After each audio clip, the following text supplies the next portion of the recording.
নমস্কাৰ, আপুনি চাই আছে লাইভ আৱাৰ। মই জয়ন্ত মাধৱ গোস্বামী। নীতি নিৰ্দেশনা অমান্য কৰি ঘাইপথত ট্ৰাক ৰখাই থোৱাৰ বাবে মৰাণত সংঘটিত হৈছে এক ভয়ংকৰ পথ দুৰ্ঘটনা। ৰাষ্ট্ৰীয় ঘাইপথৰ বৰলুইত ধাবাৰ সমীপত ৰখাই থোৱা ট্ৰাকত পিছফালৰ পৰা খুন্দা মাৰে এখন বলেৰো বাহনে। এই ভয়ংকৰ দুৰ্ঘটনাত বলেৰো বাহনত থকা দুজনে থিতাতে প্ৰাণ হেৰুৱাবলগীয়া হ'ল। ডিব্ৰুগড়ৰ দিশলৈ গৈ থকা অৱস্থাত ৰখাই থোৱা ট্ৰাকখনত পিছফালৰ পৰা খুন্দা মাৰে বলেৰো বাহনখনে। স্থানীয় ৰাইজৰ সহায়ত আৰক্ষী তথা অগ্নি নিৰ্বাপক বাহিনীৰ দল ঘটনাস্থলীত উপস্থিত হৈ বহু প্ৰচেষ্টাৰ অন্তত উদ্ধাৰ কৰে মৃতদেহ দুটা। নীতি নিৰ্দেশনা অমান্য কৰি ঘাইপথত ট্ৰাক ৰখাই থোৱাৰ ভয়ংকৰ পৰিণাম। মৰাণত সংঘটিত হৈছে এক ভয়ংকৰ দুৰ্ঘটনা। ৰাষ্ট্ৰীয় ঘাইপথৰ বৰলুইত ধাবাৰ সমীপত ৰখাই থোৱা এই ট্ৰাকখনত পিছফালৰ পৰা খুন্দা মাৰে এই বলেৰো পিকআপ বাহনখনে। ভয়ংকৰ দুৰ্ঘটনাত বলেৰো পিকআপ বাহনখনত থকা দুজনে থিতাতে কৰুণ মৃত্যুক সাৱটি লয়।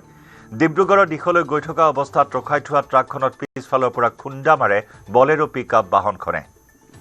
স্থানীয় ৰাইজৰ সহায়ত আৰক্ষী তথা অগ্নি নিৰ্বাপক বাহিনীৰ দল ঘটনাস্থলীত উপস্থিত হৈ বহু প্ৰচেষ্টাৰ অন্তত মৃতদেহ উদ্ধাৰ কৰা হয়। এতিয়াও মৃতদেহৰ পৰিচয়, মৃত লোক দুজনৰ পৰিচয় জানিব পৰা হোৱা নাই। ট্ৰাকখনৰ পিছফালে এই বলেৰোখন খুন্দা মাৰি আছে। তাৰপৰা আমি আহি চালোঁ, অলপ দেৰি ৰ'লোঁ। তাৰপৰা জেচিপিখন কি কৰিলে, জেচিপিখনে টানি উলিয়ালে বাৰু বলেৰোখন। মানুহ লাগি আছিলে, মানুহ বলেৰোখনত দুটা মানুহ সোমাই আছিল, স্পট ডেড। তো আমি উলিয়াই মেলি আৰু ভান এখনত উঠাই পঠিয়ালোঁ। ড্ৰাইভাৰটো আমি অহা আগতে কিবা এখন গাড়ীত গ'ল বুলি খবৰ পাইছোঁ আমি। গাড়ীৰ ড্ৰাইভাৰটো বলেৰো পিকআপৰ। বলেৰো পিকআপ ড্ৰাইভাৰজন জিন্দা জীয়াই আছে? সি তাৰ একো হোৱা নাই, মানে অকণমান ইনজিয়ৰ্ড হৈছে। ক'ত আছে বুলি কৈছে তেওঁ আমি গম নাপাইছোঁ, তেতিয়ালৈকে মই আহি পোৱা নাই। তেতিয়ালৈকে গাড়ীখন ক'ৰ হয় গম পায়? গাড়ীখনটো ৰেজিষ্ট্ৰেশ্যনটো যোৰহাটৰ হয়। মানুহকেইখনটো খবৰ পোৱা নাই এতিয়ালৈকে ক'ৰ হয়। এতিয়া চিনাক্ত হোৱা নাই মানে? নাই হোৱা। কেইজন বলেৰো পিকআপখনত তিনিজন মানুহ আছিলে? দুটা ডেড বডিটোৱে দেখিছোঁ। বলেৰো পিকআপখনত তিনিজন মানুহ আছিলে? বলেৰো পিকআপখনত তিনিজন মানুহ আছিলে। দুজন ইতিমধ্যে ঢুকাইছে মানে? দুজনৰ মৃত্যু হৈছে। দুজনৰ মৃত্যু হ'ল। মৰাণৰ পৰা আমাৰ স্থানীয় সংবাদদাতা ঋষেশ্বৰ বৰুৱাৰ সৈতে সংযুক্ত হৈছোঁ। ঋষেশ্বৰ, এই ভয়ংকৰ দুৰ্ঘটনা সন্দৰ্ভত শেহতীয়া আৰু কি তথ্য লাভ কৰা হৈছে? মৃতদেহ সন্দৰ্ভত আৰু কি তথ্য লাভ কৰা হৈছে? দুয়োজনৰ পৰিচয় জানিব পৰা হৈছে নে নাই?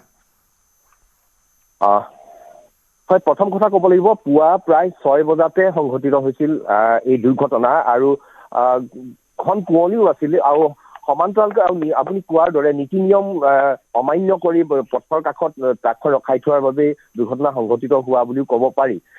কিন্তু কথাটো হ'ল, বাহনখনত এই যি বলেৰো বাহনখন 3জন লোক আছিল বুলি ইতিমধ্যে প্ৰত্যক্ষদৰ্শীয়ে জানিবলৈ দিছে। ইয়াৰে 2জন লোক থিতাতে নিহত হৈছে আৰু আনজনক অসম চিকিৎসা মহাবিদ্যালয়লৈ উন্নত চিকিৎসাৰ বাবে প্ৰেৰণ কৰা হৈছে বুলি ইতিমধ্যে জানিবলৈ দিছে প্ৰত্যক্ষদৰ্শীয়ে। আৰু ক'ব পাৰি যে এই পথৰ কাষত নীতি নিয়ম অমান্য কৰি যিবোৰ বাহনবোৰ ৰখাই থকাৰ পৰত মৰাণ অঞ্চলত বা মৰাণৰ আশে পাশে অঞ্চলত প্ৰায়ে দুৰ্ঘটনা সংঘটিত হৈ আহিছে।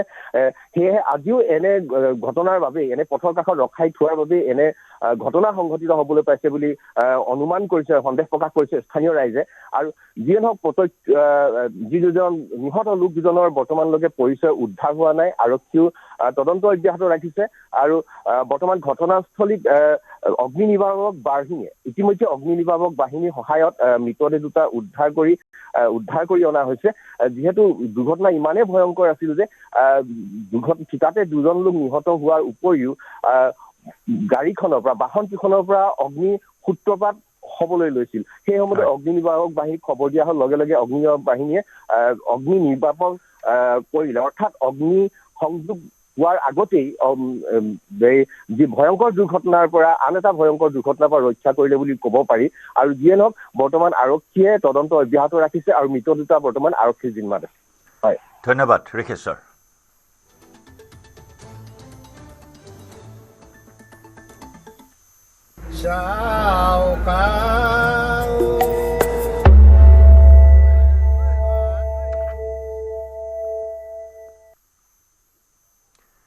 আজি মেডাম মেফি টাই আহোমসকলৰ এক আহোম ধৰ্মৰ নিয়ম অনুসৰি পালন কৰা সামাজিক পৰম্পৰাগত উৎসৱ। আহোমসকলে পূৰ্বপুৰুষসকলক স্মৰণ কৰি বিশ্ব শান্তিৰ কামনা কৰি পালন কৰে এই উৎসৱ। এই পৰম্পৰাৰ জৰিয়তে উপৰি পুৰুষৰ সৈতে অশাৰীৰিক যোগসূত্ৰ স্থাপন কৰি নিজৰ আৰু সমাজৰ তথা দেশৰ মংগলৰ বাবে আশীৰ্বাদ বিচৰা হয়। মে মানে তৰ্পণ, দাম মানে মৃতক আৰু ফি মানে হ'ল মৃতকৰ দেও। অন্যান্য পৰম্পৰাৰ দৰে মেডাম মে ফি পালনৰ বাবেও নীতি নিয়ম আছে, যাক টাই আহোম ভাষাত খেক লাই বুলি জনা যায়। পৰম্পৰাগতভাৱে নিশাই সম্পন্ন হয় ফুৰালুং পূজা। পৰম্পৰাগত ৰীতি নীতিৰে আয়োজন কৰা হৈছে মেডাম মে ফি। ৰাজ্যৰ বিভিন্ন প্ৰান্তত মেডাম মে ফিৰ বৰ্ণাঢ্য কাৰ্যসূচীৰ আয়োজন, টাই আহোমসকলৰ মাজত উখল মাখল পৰিৱেশ। মহানগৰীতো মেডাম মে ফি উপলক্ষে এক উদুলি মুদুলি পৰিৱেশে বিৰাজ কৰিছে। নৰ্থবমাত মেডাম মে ফিৰ বৰ্ণাঢ্য কাৰ্যসূচীৰ আয়োজন কৰা হৈছে। জানুৱাৰী দিনটোত বছৰি মেডাম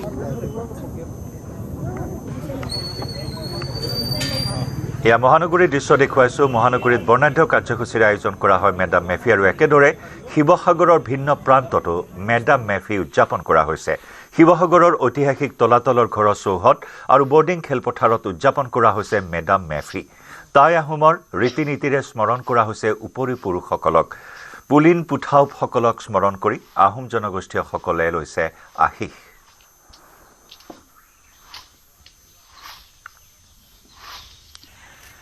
আমাৰ দুই সতীৰ্থ সাংবাদিকৰ সৈতে পোনপটীয়া সম্প্ৰচাৰত সংযুক্ত হৈছোঁ।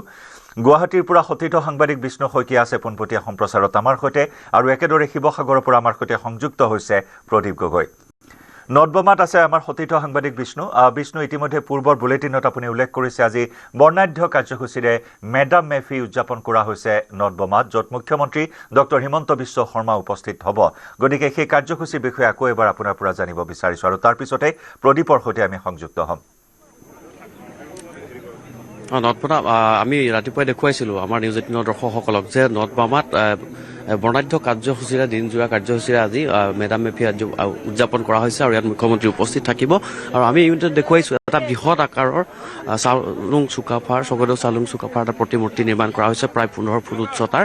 আৰু এই প্ৰতিমূৰ্তিভাগ কিছু সময়ৰ পিছতে মুখ্যমন্ত্ৰী আহি উপস্থিত হ'ব, আৰু তেওঁ এই প্ৰতিমূৰ্তিভাগ উন্মোচন কৰিব। আৰু সমান্তৰালভাৱে এখন স্মৰণিকা ইয়াত মুকলি কৰিব, উন্মোচন কৰা হ'ব। আৰু যি টাই আহোম সম্প্ৰদায়ৰ যি ৰীতি নীতি আছে, উপৰি পুৰুষক স্মৰণ কৰা যি পূৰ্বৰ ৰীতি নীতি আছে, সেই ৰীতি নীতি অনুসৰি তেওঁলোকে ইতিমধ্যে মৈদাম তৰ্পণ প্ৰথা ইতিমধ্যে আৰম্ভ হৈছে, তৰ্পণ কৰা হৈছিল। আৰু পৰৱৰ্তী সময়ত অন্যান্য যিসমূহ কাৰ্যসূচী আছে, সেই পূৰ্বপুৰুষ বা উপৰিপুৰুষসকলক যি তেওঁলোকে স্মৰণ কৰে, সেই স্মৰণ কৰা কাৰ্যসূচী কিছু সময়ৰ পিছতে আগবাঢ়িব। আৰু এই মুহূৰ্তত আমি দেখুৱাইছোঁ গুৱাহাটী নৰ্থবমাত আয়োজন কৰা বৃহত্তৰ নৰ্থবমা যি কমিটি আছে, সেই তেওঁলোকৰ উদ্যোগত আয়োজন কৰা এই মেডাম মে ফি উদযাপন সমিতিৰ কাৰ্যসূচী আমি দেখুৱাইছোঁ। আৰু কিছু সময়ৰ পিছতে আমি আৰু পুনৰ দেখুৱাবলৈ যাম। আমি দেখুৱাইছোঁ আজি এই চুকাফা নগৰত অতি সুবৃহৎ আৰু অতি সুন্দৰ প্ৰতিমূৰ্তি ইয়াত স্থাপন কৰিছে। ইমান সুন্দৰ এটা ভেটি নিৰ্মাণ কৰিছে। গতিকে এইটো অসমবাসীৰ বাবে এটা উপহাৰ, এক অনন্য উপহাৰ। নিশ্চয়কৈ আপোনাক ধন্যবাদ জনাইছোঁ।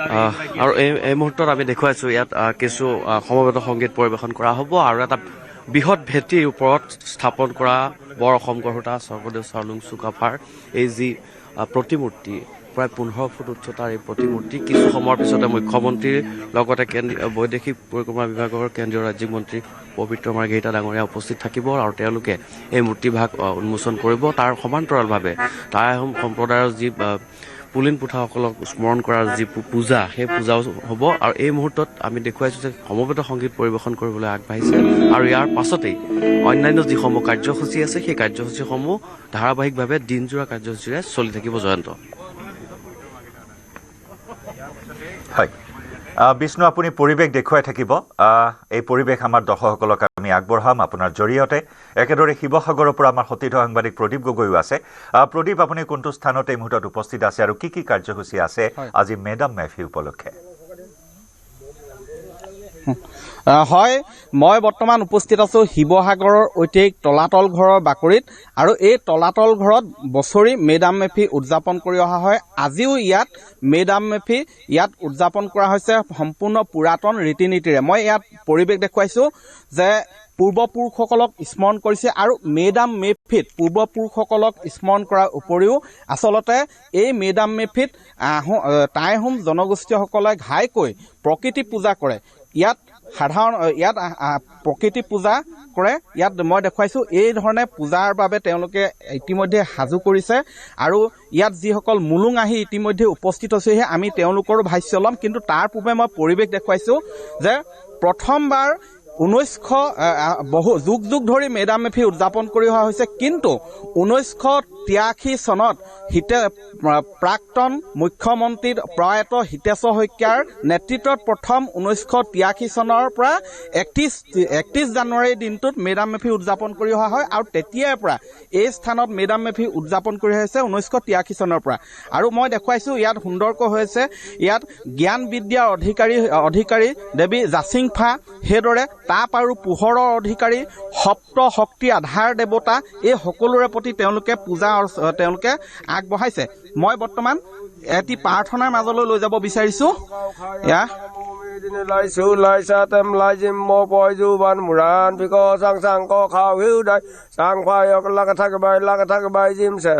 Suk sang ba da ku kha he mut loi di jim mo sau ka sang it mo thid dai jim mo phi kap lai ao tang tam tong ma thi blok sing pha kin ning sa mong bai jim kon ko rin tala tol dam pi me dam phi ko ri khon ko heo hit di hit khan soi kum soi khan sao kau ra আজি madam মেফি এতিয়া আমি বহু আচলতে টাই জনগোষ্ঠীয় ভাষা সাধাৰণতে বহুতেই নাজানো। এতিয়া যে যিধৰণে কৰিলে আপোনালোকে কিহৰ পূজা কৰিছে বা কেনেধৰণে আপোনালোকে? হয়, আজি এই মেডাম মেফি আজি সমগ্ৰ টাই জাতিৰ এক পবিত্ৰ মাংগলিক অনুষ্ঠান এই মেডাম মেফি। আমি এই মেডাম মেফিৰ জৰিয়তে আমি প্ৰাকৃতিক যি 9টা শক্তি আছে, এই প্ৰাকৃতিক 9টা শক্তিক আমি আজি তৰ্পণ দিয়া হৈছে। আজি এই তলাতল ঘৰৰ বাকৰিৰ পৰা আমি সমগ্ৰ অসমবাসীৰ উত্তৰ কামনা কৰিছোঁ আৰু কল্যাণ সাধনৰ বাবে আমি ফুৰাতৰ ওচৰত প্ৰাৰ্থনা জনাইছোঁ। আমাৰ যি প্ৰাকৃতিক শক্তি আছে, এই প্ৰাকৃতিক 10জনক একেলগে দিয়া হৈছে যদিও প্ৰকৃততে 9টাই শক্তি। প্ৰথম হৈছে আমি চাওফান আৰু লেণ্ডঙকে প্ৰমুখ্য কৰি খাও খাম, আইলেংদিন, জানচাইহুং, চিতলামচাম, মুটকুম দাইকুম, জাচিংফা, দাম, ৰাখিন আৰু বাখিন, এই শক্তিসমূহক আমি একত্ৰিত কৰি আজি মেডাম মেফি তৰ্পণ আগবঢ়োৱা হয়। ইয়াৰ মূল কাৰণ হ'ল কি, লেণ্ডং হৈছে সৰ্বাধিকৰ্তা, তাৰপিছত খাওখাম হৈছে জলশক্তি, আইলেংদিন হৈছে পৃথিৱীৰ শক্তি, জানচাইহুং হ'ল আকাশ পৃথিৱীৰ যুগসূত্ৰধাৰী যিটো শক্তি, সেই শক্তিটো চিতলামচাম হ'ল আমাৰ সপ্ত শক্তি অধিকাৰী, ৰ'দ বতাহ বৰষুণ নদ নদী সাগৰ ভৈয়ামকে আদি কৰি এই গোটেইখিনিৰ অধিকাৰী।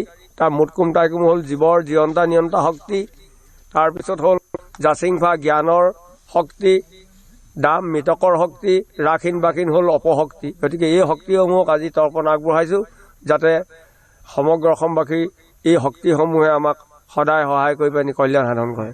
হয়, ইয়াৰ স্থানীয় লোকসকলো আহিছে, উদ্যোক্তাসকল আছে। মই আপোনাৰ ওচৰলৈ আহিছোঁ, কি ধৰণে আজি আয়োজন চলিছে? হয়, সৰ্বপ্ৰথমে আমি সকলো অসমবাসী তথা ভাৰতবাসী ৰাইজলৈ আমাৰ টাই জনগোষ্ঠীৰ ফালৰ পৰা আমি শুভেচ্ছা জ্ঞাপন কৰিছোঁ। আৰু আজি এই মেডাম মেফি অনুষ্ঠানটি অসমৰ বিভিন্ন অঞ্চলত হৈছে আৰু আমাৰ এই আজিৰ যিটো কেন্দ্ৰীয় আমাৰ তলাতল ঘৰৰ অনুষ্ঠান, এই মেডাম মেফি ভাগি আমাৰ আজি বহুত বছৰ হ'ল। যেতিয়াৰ পৰা আমাৰ এইটো আমি কাউণ্ট কৰিব নোৱাৰিম, কিয়নো আমাৰ মাজে মাজে হয়তো 2-1 বছৰ বিভিন্ন কাৰণত নহ'বও পাৰে। কিন্তু এটা কথা ঠিক, আমাৰ ৰুদ্ৰসিংহদেৱে যেতিয়া স্বৰ্গদেউ ৰুদ্ৰসিংহই আমাৰ এই তলাতল ঘৰ কাঠেৰে নিৰ্মাণ কৰিছিলে সেই তেতিয়াৰ পৰাই আমাৰ প্ৰচলিত আছে প্ৰতি বছৰে আৰু সেই অনুপাতে কাউণ্ট কৰিলে কিমান বছৰ হ'ব আপোনালোকে চিন্তা কৰিব পাৰে আৰু আজিৰ অনুষ্ঠান হিচাপে আপুনি যিটো সুধিছে আজিৰ অনুষ্ঠান আমাৰ প্ৰথমতে এয়া আমাৰ মুলুঙৰ সম্বৰ্ধনা অনুষ্ঠান এতিয়া আৰম্ভ হৈছে আৰু তেখেতসকলে ইতিমধ্যে আৰম্ভ কৰিছে পূজাৰ কাৰণে সাজু হৈছে তাৰপিছতে আমাৰ বিভিন্ন অনুষ্ঠানসমূহ আছে যেনে ধৰণৰ আপোনাৰ এতিয়া পতাকা উত্তোলনো হ'ব তাৰপাছতে আছে আপোনাৰ তেখেতসকলৰ সম্বৰ্ধনা অনুষ্ঠান আৰু কেইজনমান আমি যি আমাৰ টাই ভাষাৰ আৰু টাই জনগোষ্ঠীৰ প্ৰতি দায়বদ্ধতা ৰাখি যিবিলাক কাম কৰিছে তেখেতসকলক আমি কেইজনমানক আমি সম্বৰ্ধনা জনাম ইত্যাদি ধৰণে আৰম্ভ হ'ব আজি কি ক'ব পবিত্ৰ দিনটোত আজি পবিত্ৰ দিনটোত প্ৰথমে আমি ভগৱানৰ চৰণত প্ৰাৰ্থনা জনাইছোঁ সকলো অসমবাসী ৰোগ ব্যাধি জ্ঞান অধিকাৰী পোহৰৰ অধিকাৰী সকলো দিশত যাতে আমাৰ অসমৰ প্ৰত্যেকজন ব্যক্তিক প্ৰত্যেকজন ল'ৰা ছোৱালীক আগবঢ়াই নিয়ে আৰু আমাৰ দামসকল আমাৰ মৃতসকলক দাম বুলি কয় আমাৰ উপৰিপুৰুষসকলৰে এইটো আচলতে অনুষ্ঠান উপৰিপুৰুষসকলৰ তেখেতসকলৰ আত্মাৰ সদগতিৰ অৰ্থে আৰু তেখেতসকল যাতে সকলো সুকলমে মানে তেখেতসকলৰ আত্মাৰ স্থান পায় আৰু আমাৰ ব্ৰহ্মাণ্ডত থকা পৃথিৱীত থকা আমাৰ জাতি উপজাতি সকলোৰে যাতে সুখ শান্তিৰ কাৰণে তেওঁলোকে আমাক বাট মুকলি কৰি দিয়ে সেই ক্ষেত্ৰত তেখেতসকলৰ চৰণত আজি প্ৰাৰ্থনা কৰা হয় আৰু এই মেডাম মেফি আমাৰ যে অকল আমাৰ ইয়াতেই নহয় আজি য'ত পালিছে য'ত পালন কৰিছে প্ৰত্যেকজন ব্যক্তি প্ৰত্যেকটো অনুষ্ঠান যাতে সুকলমে হয় আমি তাৰ বাবে প্ৰাৰ্থনা কৰিছোঁ আৰু আজি আমাৰ এই তলাতল ঘৰৰ প্ৰাংগণত যিটো অনুষ্ঠান হৈছে এইটোহে আচলতে উপৰিপুৰুষসকলৰ অতীতৰ পৰা চলি আহিছিলে বৰ্তমান এতিয়া আমাৰ শিৱসাগৰতো আজি এখন চলিছে এখন আন্তঃৰাষ্ট্ৰীয় হেৰি গতিকে সেইখন 2 বছৰৰ মূৰত হয় সেইবাবে আমাৰ অকণমান কিছুমান ক্ষেত্ৰত মানুহৰ দুই ঠাইত উপস্থিত থাকিব লগা হয় আচলতে মই জনাইছোঁৱেই যে শিৱসাগৰৰ আজি বিভিন্ন প্ৰান্তত মেডাম মেফি উদযাপন কৰা হৈছে পুৰাতন ৰীতি নীতিৰে ইয়াত তলাতল ঘৰ আমি বৰ্তমান পৰিৱেশ দেখুৱাইছোঁ সেইদৰে শিৱসাগৰ বৰ্ডিং খেলপথাৰতো আন্তৰ্জাতিক মেডাম মেফি উদযাপন কৰা হৈছে তাত বৃহত্তৰ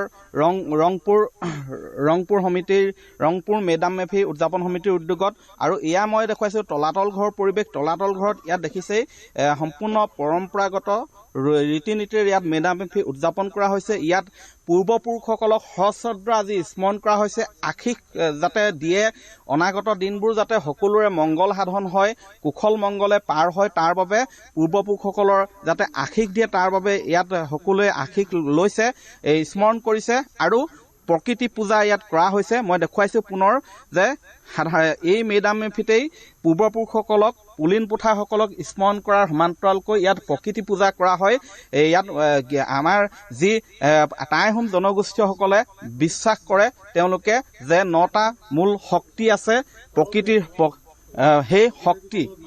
সেই শক্তিয়ে আচলতে সকলো নিয়ন্ত্ৰণ কৰে বা তেওঁলোক সকলো জীৱৰ আচলতে মংগল সাধন কৰে শক্তি দিয়ে তাৰ বাবে এনেধৰণে প্ৰকৃতি পূজা কৰে মই দেখুৱাইছোঁ যে পৃথিৱী ভূমি মই পুনৰ সেই দেখুৱাইছোঁ ইয়াত সম্পূৰ্ণ সুন্দৰকৈ ইয়াতে যাতে বুজিব পাৰে নতুনসকলে তাৰ বাবে লিখিও দিছে যে জলশক্তি ইয়াত পূজা কৰা হয় জলশক্তিৰ প্ৰতি সেইদৰে পৃথিৱী বা ভূমি শক্তিৰ প্ৰতি আৰু এয়া মই দেখুৱাইছোঁ এয়া শক্তিসমূহৰ অধিকাৰী দেৱগুৰু জান চাই হুং ও লাও কৰি সেইদৰে লেংডন আকাশ শক্তিৰ আধাৰ দেৱতা বুলি যাক গণ্য কৰা হয় লেংডন সেইদৰে সপ্তশক্তিৰ আধাৰ দেৱতা যাক চিতলাম চাম বুলি টাই ভাষাত কোৱা হয় সেয়া মই দেখুৱাইছোঁ মই ভিডিঅ' জাৰ্নেলিষ্টক মই মূল দৃশ্য দেখুৱাবলৈ আহ্বান জনাইছোঁ সেইদৰে মই দেখুৱাইছোঁ তাপ আৰু পোহৰৰ অধিকাৰী মুঠ কুম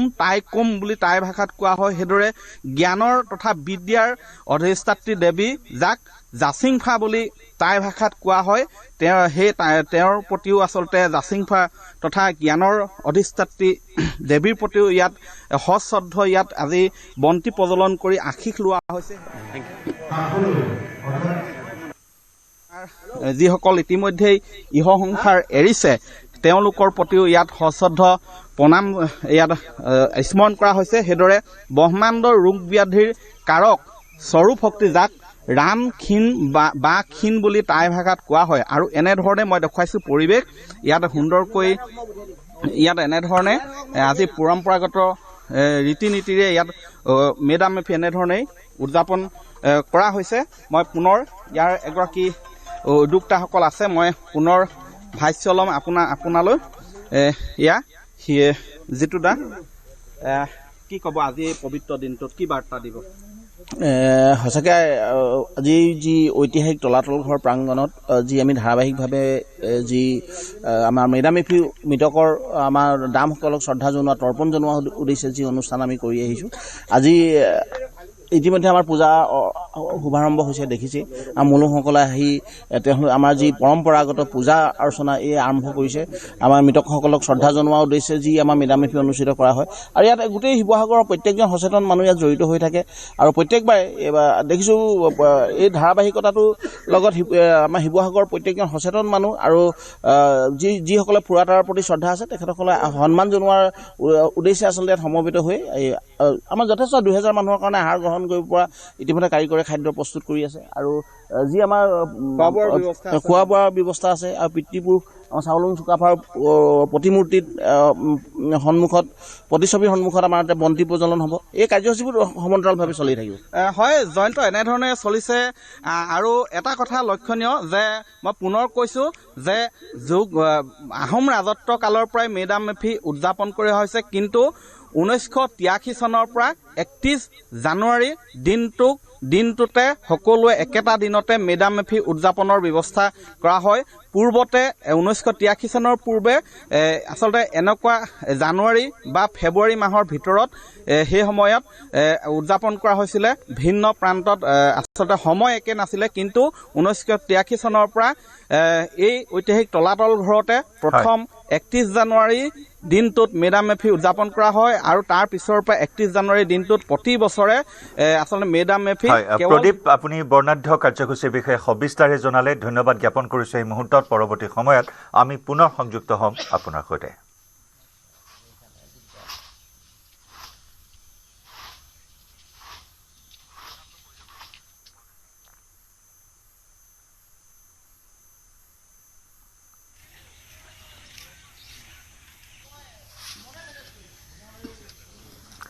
আৰু ইফালে মে ডাম মে ফি উপলক্ষে নিশাই সম্পন্ন হয় আহোম জনগোষ্ঠীৰ লোক পৰম্পৰাৰ ফুৰালুং পূজা। আহোম সমাজৰ পূৰ্বপুৰুষক স্মৰণ কৰি দেওধাই বাইলুঙে দেৱমন্ত্ৰ পাঠৰ জৰিয়তে সম্পন্ন কৰে পৰম্পৰাগত ৰীতি নীতিৰ মে ডাম মে ফিৰ পবিত্ৰ কৃষ্টি। বোকাখাট, আতাচু আৰু স্থানীয় আহোম ৰাইজৰ উদ্যোগত সম্পন্ন মাংগলিক অনুষ্ঠান।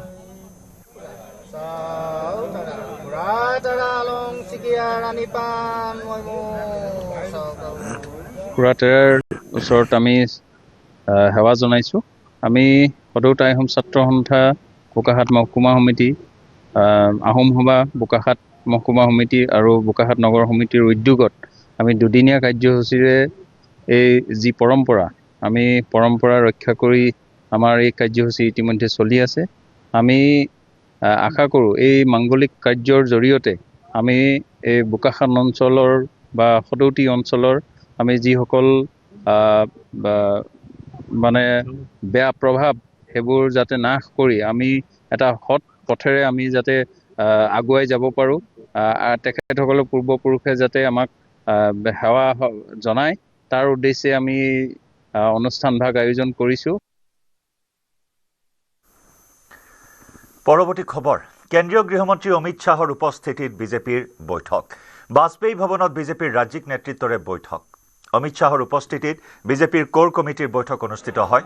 আগন্তুক নিৰ্বাচনৰ প্ৰস্তুতিক লৈ আলোচনা কৰা হয়। এই বৈঠকত 2 ঘণ্টা ধৰি বাজপেয়ী ভৱনত অমিত শ্বাহে নিৰ্বাচনী মন্ত্ৰণা আগবঢ়ায়।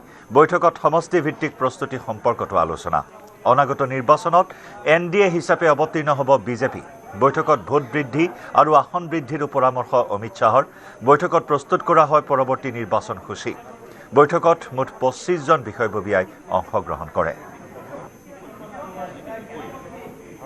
মাননীয় কেন্দ্ৰীয় গৃহমন্ত্ৰী অমিত শ্বাহ ডাঙৰীয়াই আজি আমাৰ নিৰ্বাচন প্ৰবন্ধন যিটো এটা কোৰ টিম, যিটো আমাৰ কোৰ টিমৰ লগত তেখেতৰ আমি প্ৰায় আৰু 2 ঘণ্টা সময় আগন্তুক বিধানসভা নিৰ্বাচনৰ বাবে কেনেদৰে প্ৰস্তুতি চলাইছোঁ আৰু কি ধৰণে আগন্তুক দিনত আমি আগবাঢ়িম ইন ডিটেইলছ তেখেতৰ কিছু মাৰ্গদৰ্শন, তেখেতে আমাক কিদৰে এই নিৰ্বাচনত আমি ৰাইজৰ আশীৰ্বাদত আৰু চৰকাৰৰ যি কাম কাজ, এই কাম কাজসমূহৰ জৰিয়তে কিদৰে আমি তৃতীয়টো কাৰ্যকালত বিজেপিয়ে নেতৃত্বত NDA চৰকাৰ গঠন কৰিব পাৰোঁ, তাৰ কিছু টিপছ, কিছু পৰামৰ্শ তেখেতে আমাক দিছে।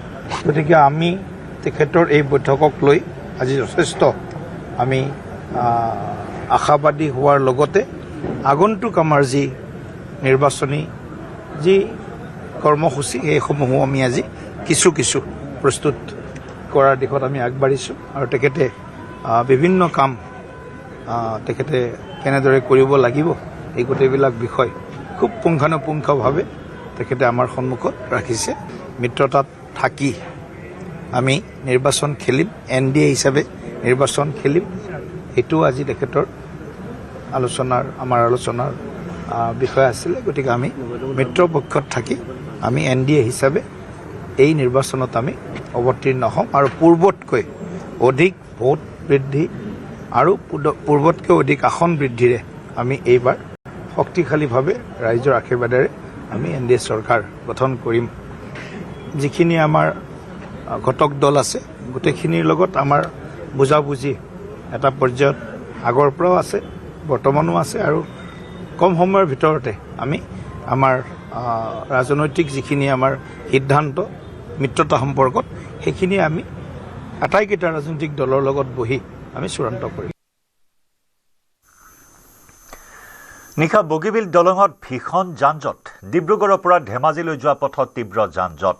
বগীবিলত অনুষ্ঠিত মিচিং যুৱ সমাৰোহৰ বাবে এই যান-জঁটৰ সৃষ্টি হয়। গাড়ীসমূহ উপযুক্ত স্থানত পাৰ্কিং নকৰাৰ বাবে প্ৰবল যান-জঁটে জ্বলা-কলা খুৱালে হাজাৰ হাজাৰ লোকক। গৃহমন্ত্ৰী অমিত শ্বাহৰ সভালৈ গৈছিল এই বাহনসমূহ। 6ৰ পৰা 8 ঘণ্টা পৰ্যন্ত যান-জঁটত আবদ্ধ হ'ল বহু বাহন। সীমিত সংখ্যক আৰক্ষীয়ে যান-বাহন নিয়ন্ত্ৰণ কৰাৰ চেষ্টা চলায় আৰু যাৰ বাবে ঘণ্টাৰ পিছত ঘণ্টা আবদ্ধ হ'বলগীয়া হ'ল লোকসকল। এই যান-জঁটত আবদ্ধ হ'বলগীয়া হ'ল এম্বুলেন্সো। ধেমাজিৰ পৰা ডিব্ৰুগড় পথত এই বৃহৎ যান-জঁট, য'ত 6ৰ পৰা 8 ঘণ্টা ধৰি আবদ্ধ হ'বলগীয়া হ'ল। এম্বুলেন্স আবদ্ধ হৈ থাকিল। জনজীৱন সম্পূৰ্ণৰূপে বিধ্বস্ত হৈ পৰিল এই তীব্ৰ যান-জঁটত। সীমিত সংখ্যক আৰক্ষীয়ে যান-জঁট নিয়ন্ত্ৰণৰ চেষ্টা চলায় যদিও ব্যৰ্থ হয় আৰু যাৰ পৰিণতিত এনেদৰে এম্বুলেন্সো আবদ্ধ হ'বলগীয়া হ'ল বগীবিল দলঙত।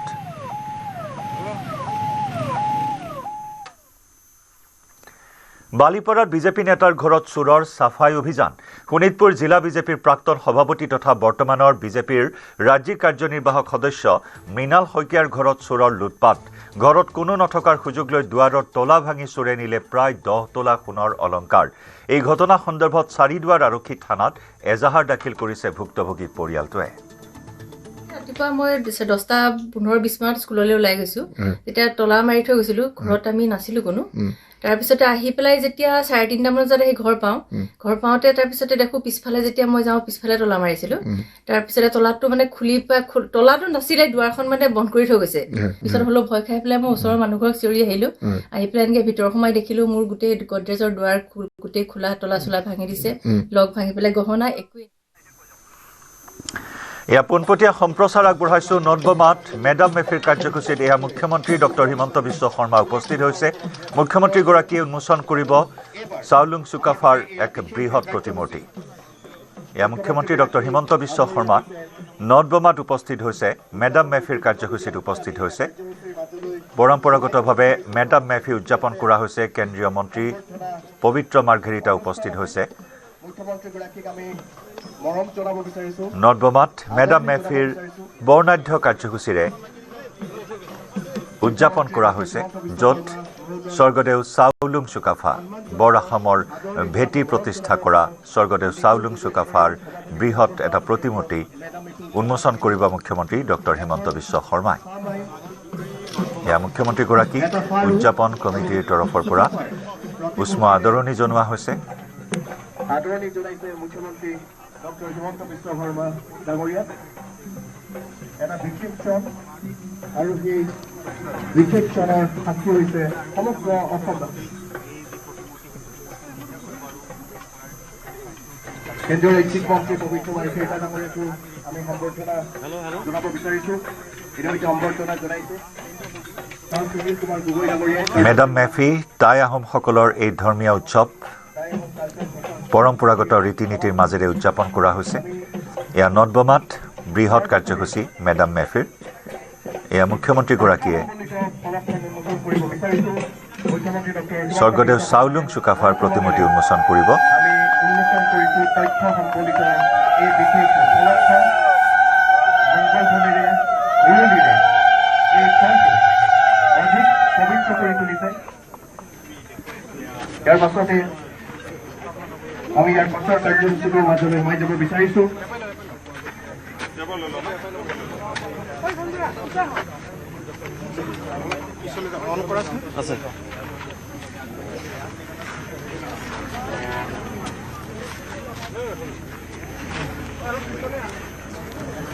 এয়া টাই আহোমসকলে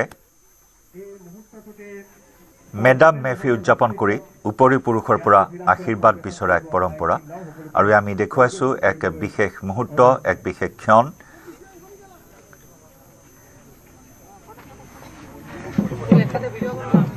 আৰু আজিৰ দিনটোৰ মূল কাৰ্যসূচীৰ মাজত আমি সোমাই গৈছোঁ। এয়া ৬০০ বছৰ ৰাজত্ব কৰা আহোম স্বৰ্গদেউসকলৰ প্ৰথম স্বৰ্গদেউ চাউলুং চুকাফাৰ প্ৰতিমূৰ্তি উন্মোচন কৰিছে মুখ্যমন্ত্ৰী ডক্টৰ হিমন্ত বিশ্ব শৰ্মাই এটা অতি ঐতিহাসিক সমগ্ৰ অসমবাসীৰ বাবে।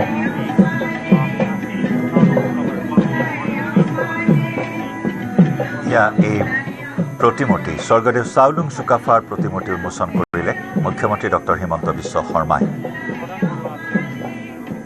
অসমত ৬০০ বছৰ ৰাজত্ব কৰি পৃথিৱীৰ বুৰঞ্জীত বিৰল হৈ ৰোৱা এটা জাতি, বৰ অসমৰ ভেটি প্ৰতিষ্ঠা কৰা স্বৰ্গদেউ চাউলুং চুকাফাৰ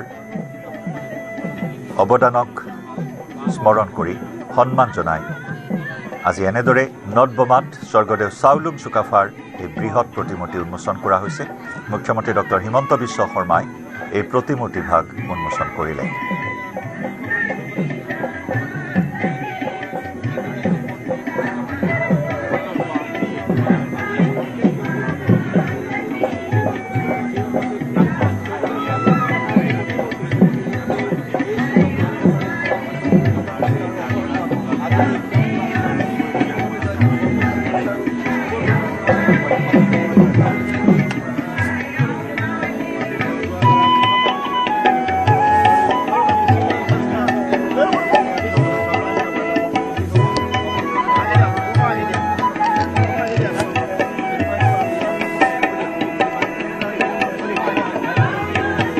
বৰ অসমৰ ভেটি গঢ়াৰ ক্ষেত্ৰত স্বৰ্গদেউ চাউলুং চুকাফাৰ যি অৱদান, সেই অৱদানক আজি এনেদৰে স্মৰণ কৰা হৈছে। আৰু নটবমাত এয়া বৃহৎ প্ৰতিমূৰ্তি উন্মোচন কৰা হৈছে।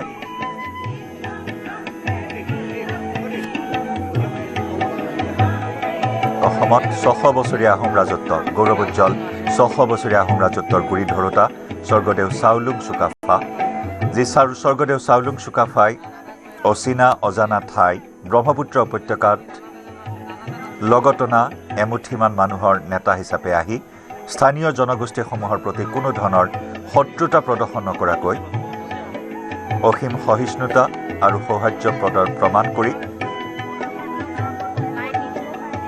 স্থানীয় জনগোষ্ঠীসমূহৰ আস্থা লাভ কৰিবলৈ সক্ষম হৈছিল, সমৰ্থন আৰু সহযোগিতা বুটলিবলৈ সক্ষম হৈছিল। আৰু এই সফলতাৰ পৰিণতিতে অসমীয়া জাতি গঠনৰ প্ৰক্ৰিয়া অংকুৰিত হৈছে।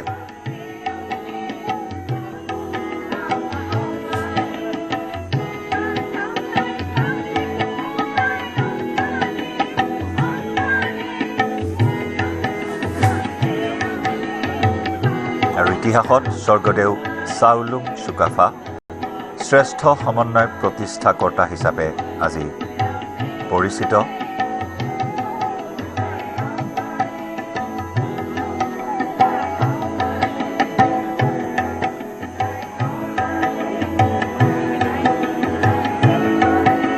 আহোম ৰাজবংশৰে ভেটি স্থাপনৰ দ্বাৰা অসমীয়া জাতি গঠনৰ বাবে এইগৰাকী স্বৰ্গদেউ চাওলুং চুকাফাক গুণানুকীৰ্তন কৰি অহা হৈছে।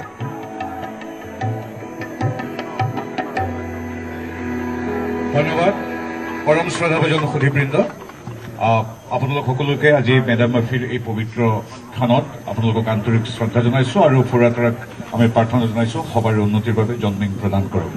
আমাৰ সন্মানীয় মুখ্যমন্ত্ৰী মহোদয়ক আমাৰ সকলোৰে হৈ ধন্যবাদ জনাইছোঁ। তেখেতক আজিৰ পৰা প্ৰায় 1.5 বছৰ আগতে যেতিয়া কৈছিলোঁ যে 797 বছৰ, তেতিয়া 796 বছৰ হৈ গ'ল চাওলুং চুকাফাই অসম ভূমিত পদাৰ্পণ কৰি বৰ অসম গঢ়া, কিন্তু ৰাজ্যৰ ৰাজধানীত পূৰ্ণাবয় ভূউচ্চ এটা প্ৰতিমূৰ্তিত মহান অসম গঢ়োতা আমাৰ পিতৃপুৰুষগৰাকীৰ নাই। তেতিয়া মুখ্যমন্ত্ৰী ডাঙৰীয়া আচৰিত হৈছিল, কৈছে কি বিভিন্ন সাংবিধানিক পদত তোমালোকৰ জ্ঞাতি কুটুম্বৰ পৰা আদি কৰি বহু লোক বহি গ'ল, কিয় সঁচাকৈ নাই নেকি গুৱাহাটীত চাওলুং চুকাফাৰ এটা সুউচ্চ পূৰ্ণাবয় প্ৰতিমূৰ্তি?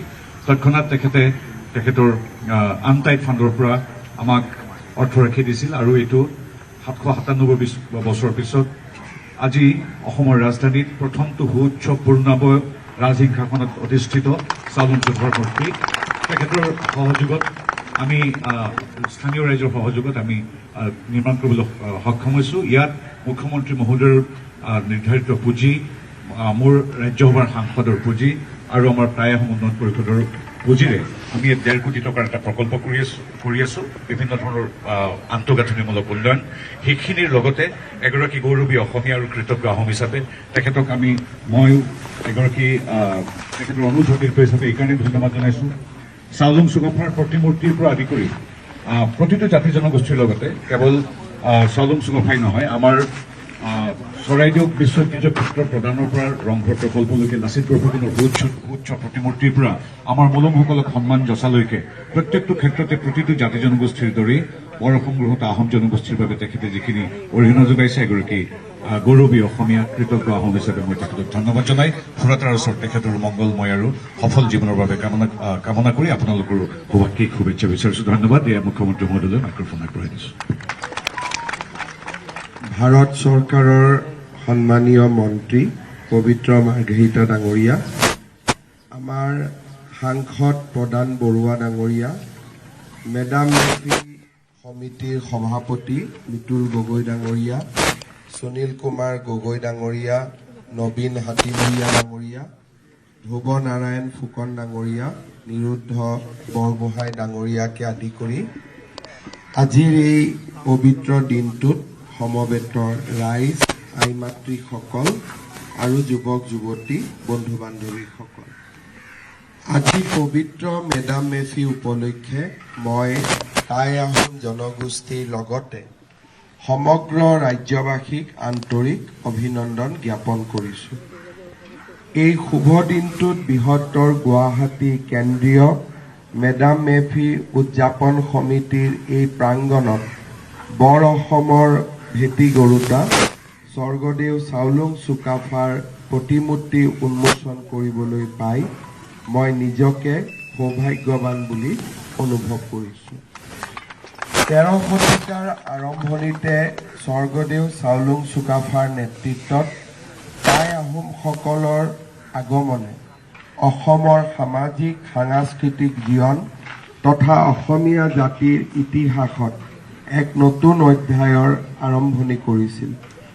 চাওলুং চুকাফাই 1228 খ্ৰীষ্টাব্দত সৈন্য সামন্ত লগত লৈ পাটকাই পৰ্বত পাৰ হৈ এই ভূখণ্ডত উপস্থিত হৈ আঘোণ মাহৰ পকা ধাননিৰ বিস্তীৰ্ণ ভূমিখণ্ড দেখি এই ঠাইখনক মুংডুন চুনখাম অৰ্থাৎ সোণৰ দেশ বুলি কৈছিল।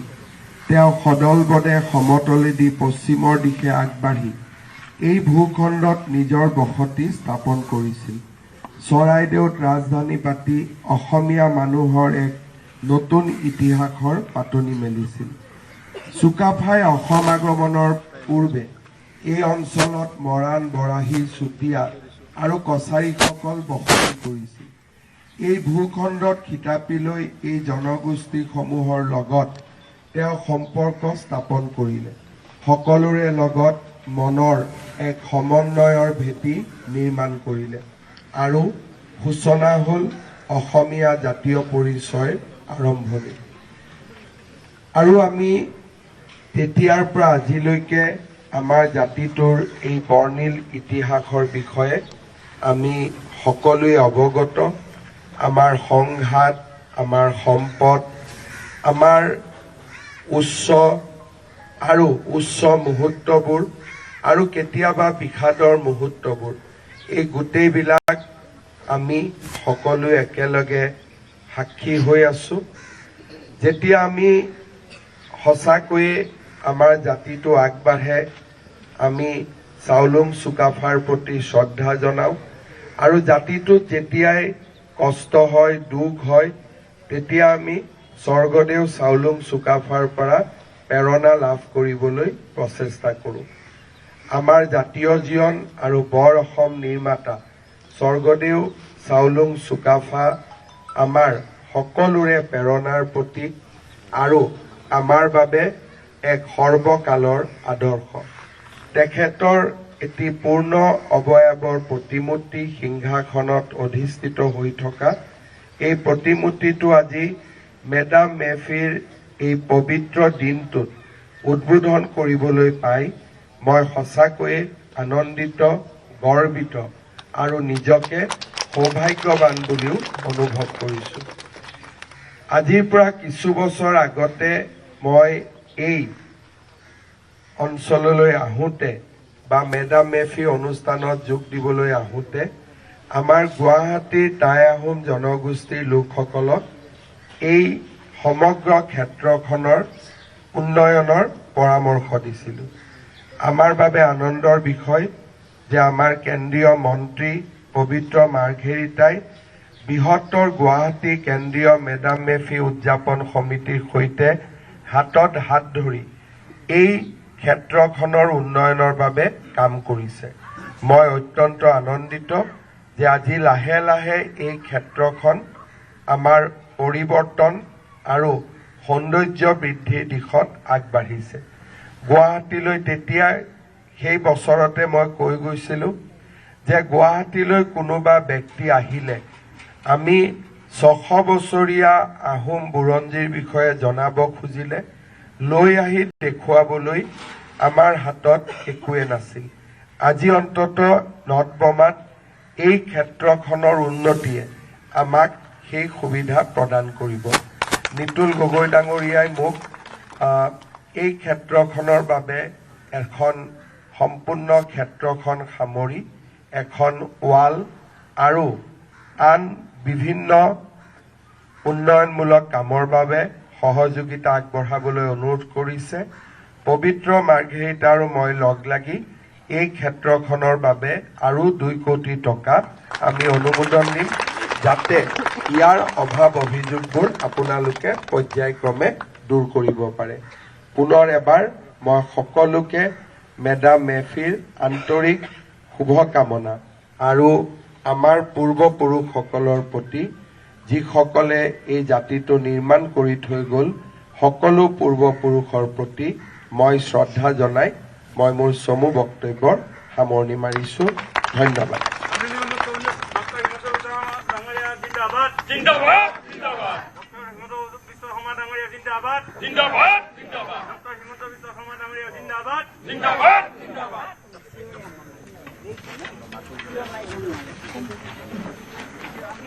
ৰাজ্যৰ যথেষ্ট মুখ্যমন্ত্ৰী ডক্টৰ হিমন্ত বিশ্ব শৰ্মা ডাঙৰীয়াই কৰিছে কেন্দ্ৰীয় ৰাজ্যিক মন্ত্ৰী পবিত্ৰ আৰু সেই ইয়া নটবমাৰ পৰা পোনপটীয়া সম্প্ৰচাৰ আগবঢ়ালো মুখ্যমন্ত্ৰী ডক্টৰ হিমন্ত বিশ্ব শৰ্মাই পূৰ্ণাবয়ৱৰ প্ৰতিমূৰ্তি উন্মোচন কৰি নিজকে গৌৰৱান্বিত বুলি অনুভৱ ব্যক্ত কৰিলে মুখ্যমন্ত্ৰী ডক্টৰ হিমন্ত বিশ্ব শৰ্মাই। কাৰণ স্বৰ্গদেউ চাউলুং চুকাফা যাৰ দূৰদৰ্শিতাৰে এক শক্তিশালী জাতি, সমাজ আৰু শাসন ব্যৱস্থাৰ যুগান্তকাৰী বুনিয়াদ গঢ়ি তুলিছিল আৰু সেইগৰাকী মহান ৰজাক এনেদৰে স্মৰণ কৰিলে মুখ্যমন্ত্ৰী ডক্টৰ হিমন্ত বিশ্ব শৰ্মাই। আজি মেডাম মেফিৰ দিনটোত পূৰ্বপুৰুষসকলক স্মৰণ কৰি সমাজ দেশৰ মংগল কামনা কৰিলে মুখ্যমন্ত্ৰীয়ে।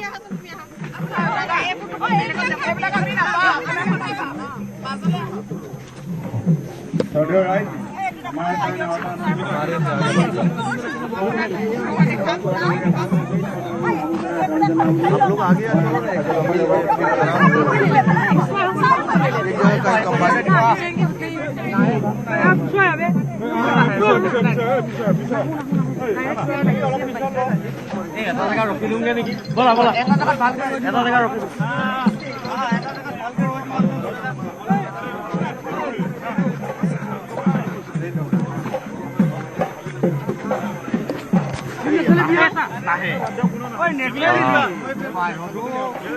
আৰু এই মুহূৰ্তত মুখ্যমন্ত্ৰী হিমন্ত বিশ্ব শৰ্মা স্বৰ্গদেউ চাওলুং চুকাফাৰ 15 ফুট উচ্চতাৰ বিশাল প্ৰতিমূৰ্তি উন্মোচন কৰে মুখ্যমন্ত্ৰী হিমন্ত বিশ্ব শৰ্মাই। প্ৰতিমূৰ্তি উন্মোচনৰ পাছতে টাই ভাষাত গীত পৰিৱেশন কৰা হৈছে। মুখ্যমন্ত্ৰীৰ সৈতে উপস্থিত আছে কেন্দ্ৰীয় ৰাজ্যিক মন্ত্ৰী পবিত্ৰ মাৰ্ঘেৰিটা, সাংসদ প্ৰদান বৰুৱাও। আমি নৰ্দমাৰ পৰা সতীৰ্থ সাংবাদিক বিষ্ণু শইকীয়াৰ সৈতে সংযুক্ত হৈছোঁ পোনপটীয়া সম্প্ৰচাৰত।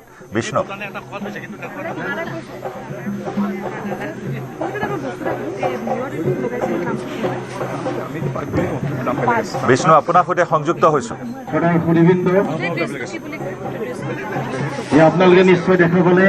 আৰু এই মুহূৰ্তত মুখ্যমন্ত্ৰী ডাঙৰীয়াই প্ৰতিমূৰ্তি উন্মোচন কৰি তললৈ নামি আহিছে আৰু যিসকল ইয়াত জনগোষ্ঠী লোক আছে তেওঁলোকৰ সৈতে বাৰ্তালাপত মিলিত হৈছে। সমান্তৰালভাৱে ইয়াত কেন্দ্ৰীয় মন্ত্ৰী, কেন্দ্ৰীয় ৰাজ্যিক মন্ত্ৰী পবিত্ৰ মাৰ্ঘেৰিটা উপস্থিত আছে আৰু এই মুহূৰ্তত আমি দৃশ্য দেখুৱাই আছোঁ।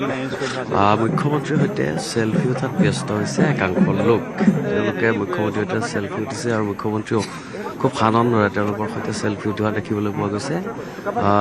বাৰ্তালাপত মিলিত হৈছে তেওঁলোকেও। এই মুহূৰ্তত আমি দেখুৱাইছোঁ মুখ্যমন্ত্ৰী আগবাঢ়ি আহিছে, ইয়াক পুনৰ চেলফি উঠিছে মুখ্যমন্ত্ৰী ডাঙৰীয়া।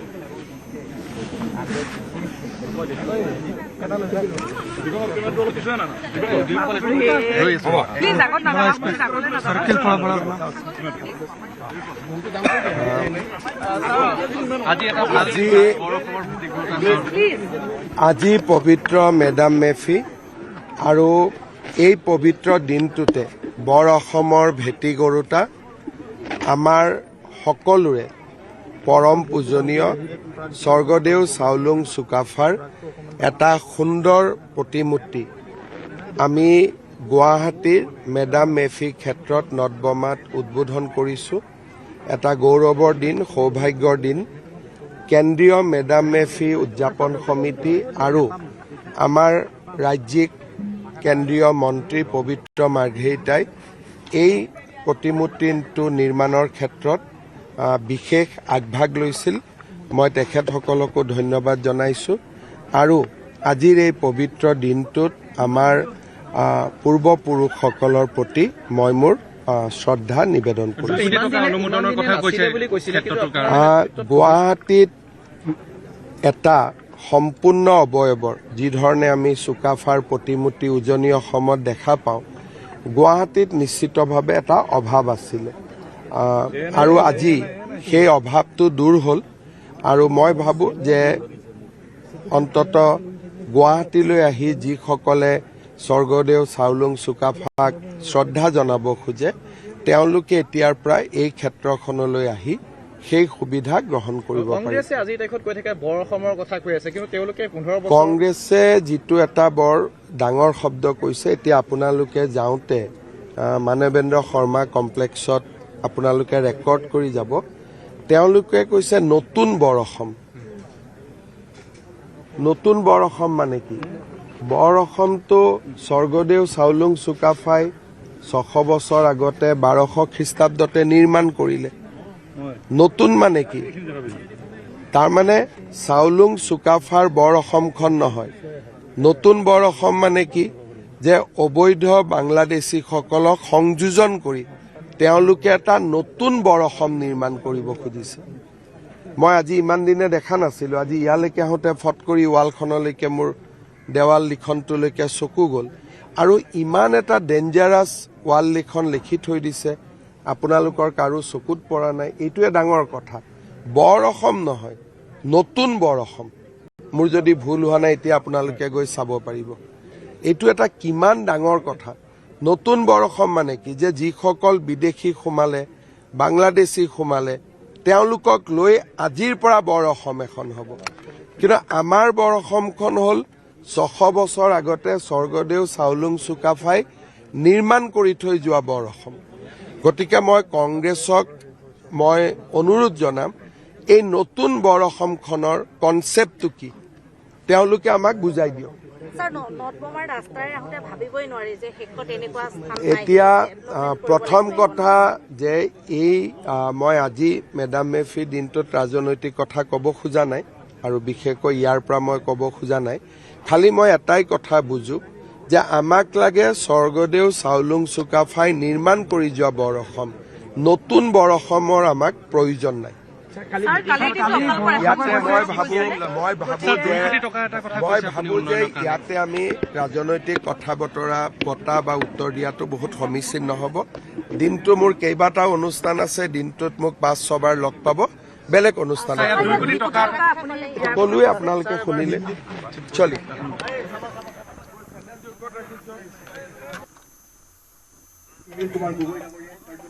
হয় বিষ্ণু এই মুহূৰ্তত আমি ধন্যবাদ জ্ঞাপন কৰিছোঁ আপোনাক মুখ্যমন্ত্ৰী ডক্টৰ হিমন্ত বিশ্ব শৰ্মাৰ তলদৰে আমি উন্মোচন কৰিছোঁ তথ্য সম্বলিত এই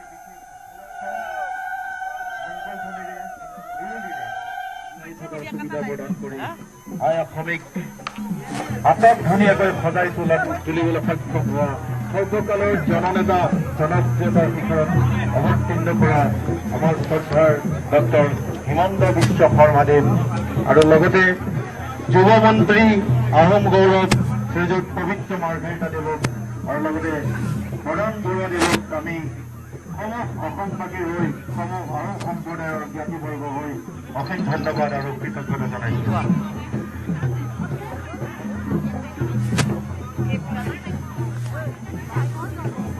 মুখ্যমন্ত্ৰী ডক্টৰ হিমন্ত বিশ্ব শৰ্মা আমি এৰি দিব বিচৰা নাই সকলো ৰাইজৰ মৰম চেনেহ আদৰ লাভ কৰি তেখেতে আমাৰ মাজৰ পৰা যাব বিচৰা নাই খুব ভাল লাগিছে এটি খুব সুন্দৰ মুহূৰ্ত এটি ঐতিহাসিক মুহূৰ্ত আজি অসমৰ মুখ্যমন্ত্ৰী মাননীয় ডক্টৰ হিমন্ত বিশ্ব শৰ্মাদেৱ আমাৰ মাজত আহি উপস্থিত